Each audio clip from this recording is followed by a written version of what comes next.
Our experience was definitely similar. When I had my daughter, she was born a month and a half early. I had to be induced. Not sure why. The doctors still, even to this day, I still don't know why she had to be born early. But around hi. I see go. Right. Can you go in there with TT real quick? I don't know. You don't know? Can you go play with your toys? Yeah. Okay, thank you. I like to play with my toys. Right. But she was born she was supposed to be born in April, the end of April, but I had her at the end of August. I mean, not August, March. And she was I'm sorry guys. Hold on one second. And you're good.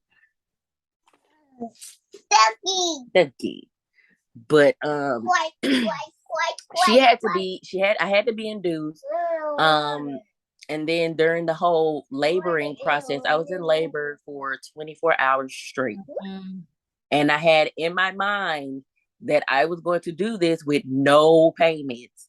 I'm like, I can do this. I can do this. And then like the next morning, because I had to be induced overnight.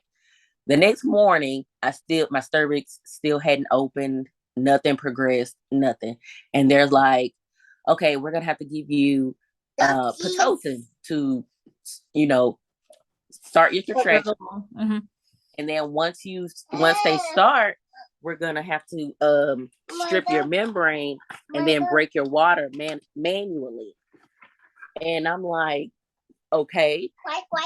And then so they did all that. And then I'm like, okay. The contractions started. They were fine. It wasn't that bad. And then I guess she came in. She's like, well, you're still not dilated in it, so we're gonna have to turn it up a little bit. And I'm like, oh, okay. So she turned it up, and I'm like, this is getting a little intense here. Like this is yes, baby. I only on the animal though, and the animal baby shark.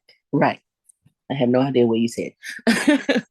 But once they started coming in, and I'm just like, no, this is not gonna work. I can't. I need something, epidural, knock me out, anything. This is painful and it's a lot. I don't know how the nurse is just like, oh, you can do it. And I'm like, no, I can't do this.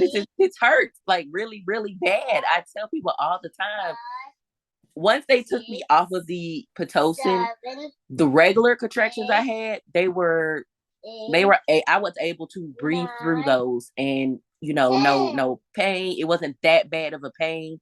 But once they put me back on those, it was horrible. It felt like Freddy Krueger was trying to climb out of my cervix. I don't know what was happening down there, but it was the worst pain ever. But with that anesthesia, it took a while to wear off. So when it did, when it was time for me to pump, I couldn't really get a whole lot because I guess my body was just like, can you back up a little bit? But my body was just like, it was still going through right. It was still going through the process of trying to realize that the baby was already out. But I don't know why it couldn't register that, because I couldn't feel anything. Like from the rib cage down, I didn't feel anything. And they're like, your legs are shaking. And I'm like, oh, I don't feel them. I don't feel them shaking. She's like, all right, can you feel? She's like poking me, in my back. She's poking me on my legs. She's like, do you not feel that? And I'm like, am I supposed to feel it? She's like, I think he may have given you too much anesthesia. And I'm like, okay, am I gonna be fine? Like, what's gonna happen? She's like, oh no, everything's fine. You're gonna be numb a lot longer than we thought. And I'm like, okay, well, how am I supposed to care for my child? Like, how am I gonna pump if I can't, sit up straight and, hold the pump or anything? And she's like, oh, it's fine.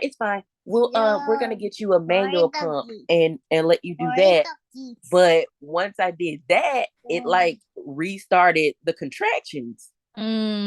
After, they tell you after you have a child and you breastfeed or pump or, whatever, stimulate that the mammary glands to release the milk, that it can cause like contraction like pains for up to, I think they told me like 3 to 6 weeks after birth, or I can't remember exactly, but they told me something like that. And she's like, you're bleed, there's blood in your milk. And I'm like, well, come here. So do I need not to breastfeed her, or like what? I'm not sure what's going on. She's like, well, we're just gonna save it, but we're gonna need you to stop pumping. And I'm like, well, aren't I gonna get engorged and things like that? She's like, well, it won't be that long. And I'm just like, wait a minute, I don't know what kind of hospital is this? Like, what's going on?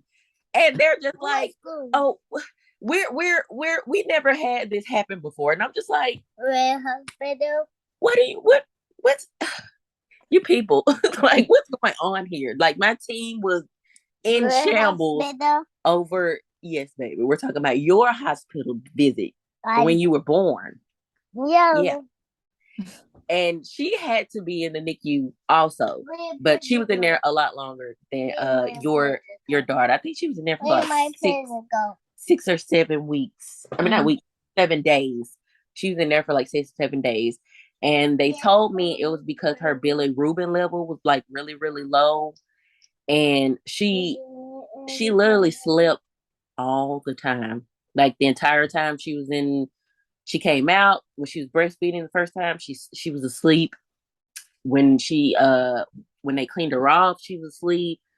When she came out, she was awake, but like she didn't make any noise. And I'm like, is she all right? I don't hear anything. Like, she's not crying. And they're like, she's looking around. We see her eyes, but she's not. I'm like, well, can y'all make her cry? Because I don't. The silence is killing me. And they're like, okay, we're gonna give her a little prick on her foot to see if she cries. And she did not cry. And I'm like, is she, can she breathe? Are y'all like suctioning out her throat and her mouth and stuff? And they're like, we're gonna just give her, do we have your permission to give her a little pat on the butt? And I'm like, do whatever you gotta do to just, so she can cry. I need to hear her. And once they did that, she let out this blood curdling cry, and I was just like, music to my ears, because I was like, oh my God, there's something wrong with my child. But she was really tired after that. She was in the NICU. They had her under this bright light, and they had her eyes covered, and it just made me so sad because she was so tiny. She was big enough to make the cutoff to go home, but they were like, she's too tired to just have been born. They're like, her bilirubin levels are low. She doesn't want to latch onto you. She doesn't want to latch onto the bottle. Then she won't eat the formula. And I'm just like, so they kept her in there for like, 6 or 7 days. And I'm just like, this is the worst, like, labor experience ever. Like, I'm in here. Of course, her father was there, but not like you. We weren't married. We weren't married. We were in a relationship at the time, but he wasn't. He was there, but he wasn't there. Like, he was physically there, but he wasn't like present, as in like helping or encouraging or things like that. And I'm sorry you had to go through that. Thank you, but honestly, it wasn't that bad for me, because I was already mentally checked out of that relationship. So I honestly didn't care whether he was there or not. But it would have been nice to have him make more of an effort, to be more helpful. Especially when you have like nurses who don't know you saying like, sir, do you want to hold your baby? Like, you don't want to do skin to skin? Are you not gonna feed the baby? She's not latching onto her breast, so you can feed her with the breast milk in the bottle.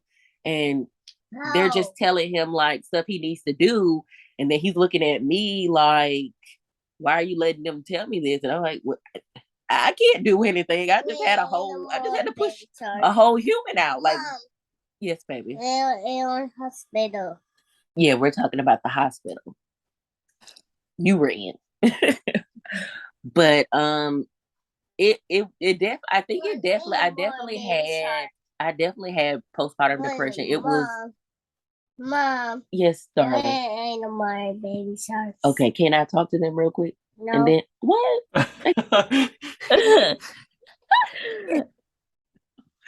should have just said no.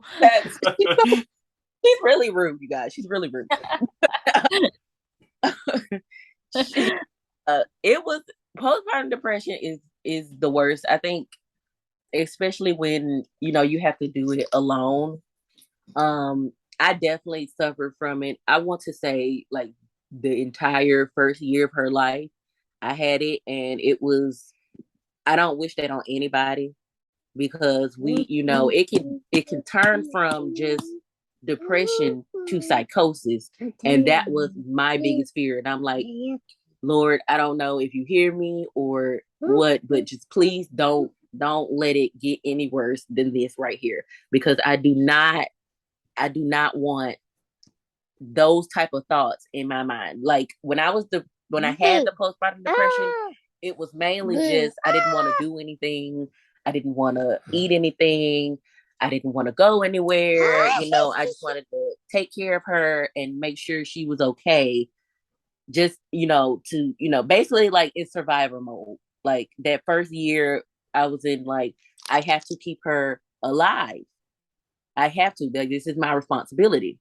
And I didn't know until I went to see my doctor. I think she was like maybe 6 or 7 months at the time. I'm like, I don't feel like I'm bonding with her. I feel like I'm keeping her alive because I have to. And he's like, you sound like you're going through postpartum depression. And if you are, you need to tell me, if you're having, suicidal thoughts, or if you're having thoughts of harming her. And I'm like, no, it's nothing like that. It's just, I don't want to get out of bed. No. Like, getting out of the bed is just a real chore for me now. I don't want to move. I don't want to eat. The only thing I'm able to do is pump and, change her when she needs to be changed. And at the time I was going through it for her the first 6 months. All she did was, eat and sleep until she got, about 7 or 8 months, and she started, crawling around and wanting to get into everything. But he's like, well, we need to get this under control, because we don't want this turning into psychosis, because then we'll have a bigger problem than you just not wanting to get out of bed. And so he put me on a couple of medicines. They all worked for a short amount of time, but he's like, you keep building up these tolerances to it, and once you get to the tolerance level reached, they're not working anymore, basically. So we have to switch them or up your dose. And I'm like, well, won't that affect, my breast milk, or won't it come out in my breast milk? And he's like, well, yeah, you might have to stop breastfeeding, because we don't want her taking these medicines, but we don't want you not to take them, because if you don't, then it could definitely turn into psychosis. So I definitely understand what you mean when you say that postpartum depression was hard on you, because I really don't think I would wish that on anybody, any type of person, not even my worst enemy. It is the worst feeling ever, especially with having a new baby, because that's already tiring. And then on top of that, you have this mental exhaustion.